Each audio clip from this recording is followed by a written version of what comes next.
Salut tout le monde, bienvenue à Le Souffle de la Pensée, podcast où on parle de ce que les grands philosophes ont dit à leurs époques, mais dans des situations actuelles.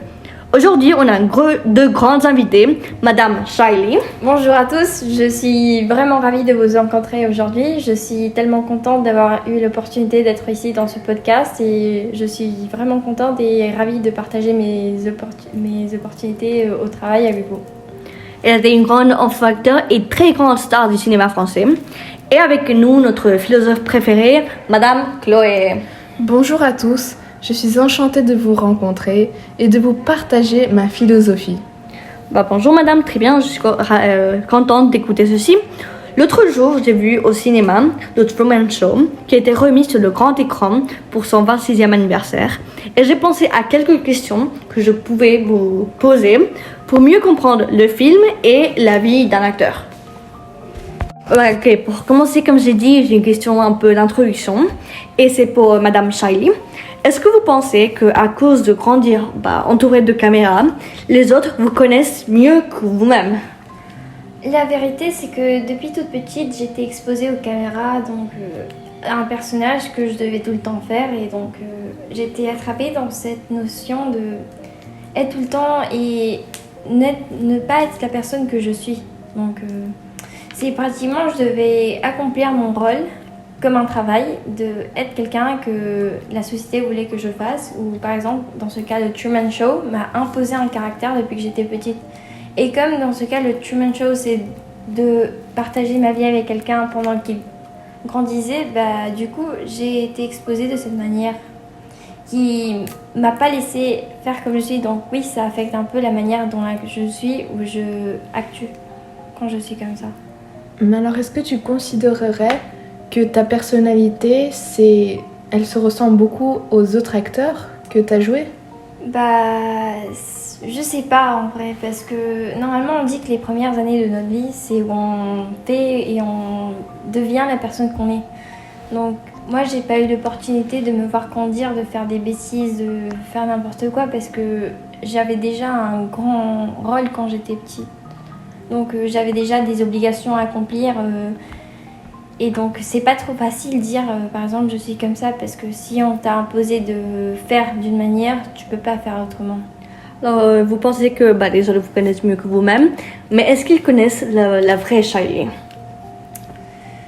Je ne saurais pas vous dire s'il y a une vraie Shaili, parce que, comme je vous dis, je ne sais pas comment j'ai dû faire moi-même pour être qui je suis, si j'étais tout le temps imposée à être quelqu'un d'autre.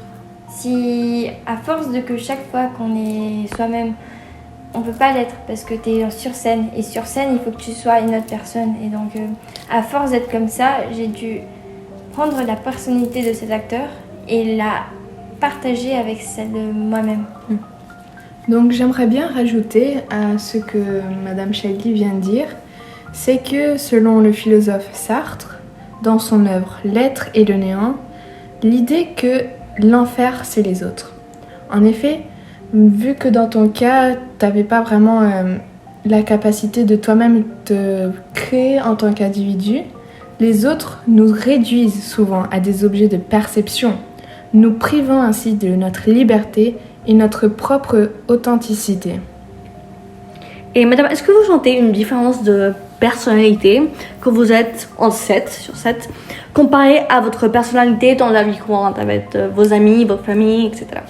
Je crois que lorsque je suis avec ma famille, je suis un peu plus libre de dire ce que je pense, mais quand même, elles sont très pareilles quand je suis moi-même, parce que comme j'ai dû jouer ce personnage toute ma vie, donc j'ai dû l'adopter dans une partie de moi-même, et c'est devenu ainsi, donc c'est pratiquement on pourrait dire qu'on est pratiquement la même personne, mais justement quand je suis avec ma famille et mes amis, je me sens un peu plus libre de faire ce que je veux et de me laisser y aller.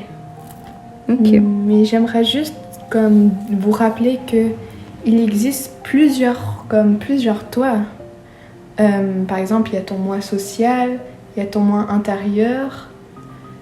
Et cela nous montre que tu as un conscient et que toi, ce que ça te différencie des autres, de ta perception que les autres ils ont sur toi, c'est que toi-même tu as des pensées.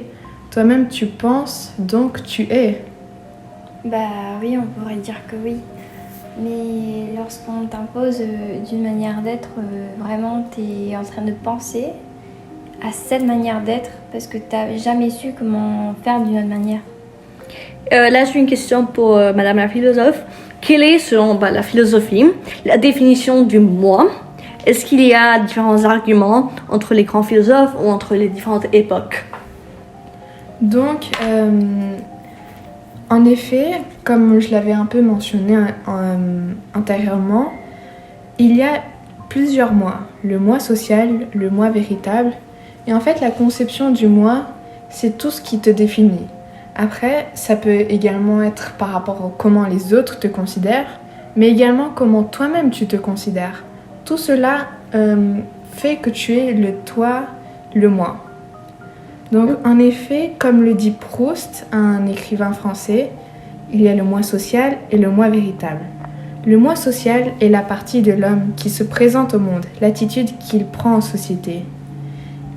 Et puis, il y a également le moi véritable, que c'est les sentiments et les pensées de cette personne. Ok, merci. Comme un peu une question personnelle, est-ce que vous regrettez avoir été un child actor? Pour vous être honnête, c'est une expérience que pratiquement on peut faire une fois dans sa vie parce que être enfant c'est une fois dans sa vie, mais je le regrette pas trop parce que en vrai ça m'a appris comment c'est travailler, être soi-même et prendre conscience de tout ce qu'on fait, de la discipline, de accomplir quelque chose et ne pas l'arrêter au milieu du temps. Donc je le regrette pas pour ces raisons aussi, c'était quelque chose que j'ai bien aimé faire. Que ça m'a donné de l'expérience et j'ai appris beaucoup pendant ce temps parce que c'est pas juste ça. Mais aussi j'aurais bien aimé vivre ma vie comme je suis et essayer des trucs comme des enfants normaux, aller à l'école, peut-être partager avec d'autres personnes sans avoir des obligations. Et par exemple moi je devais aller au travail depuis que je suis petite. Je sais pas si on peut l'appeler un travail, mais oui, on peut l'appeler un travail.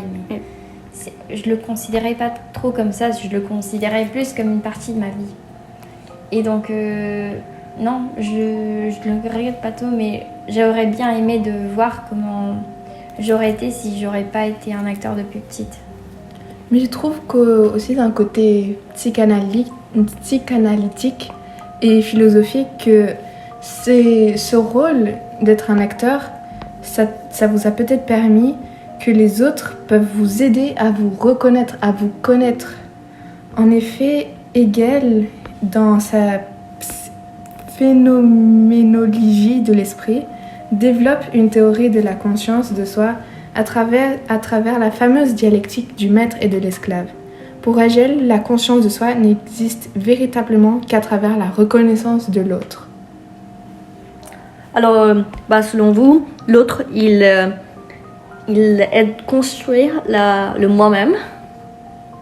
Oui, en effet, comme dans les sciences psychanalytiques, comme de Freud, parler aux autres essayerait comme de révéler notre inconscient, ce qu'on ne montre pas forcément, et permettrait de montrer ce moi véritable. Ok, merci mesdames. Je pense qu'on a eu une conversation un peu vraiment intéressante. Et j'espère vous revoir dans une prochaine émission.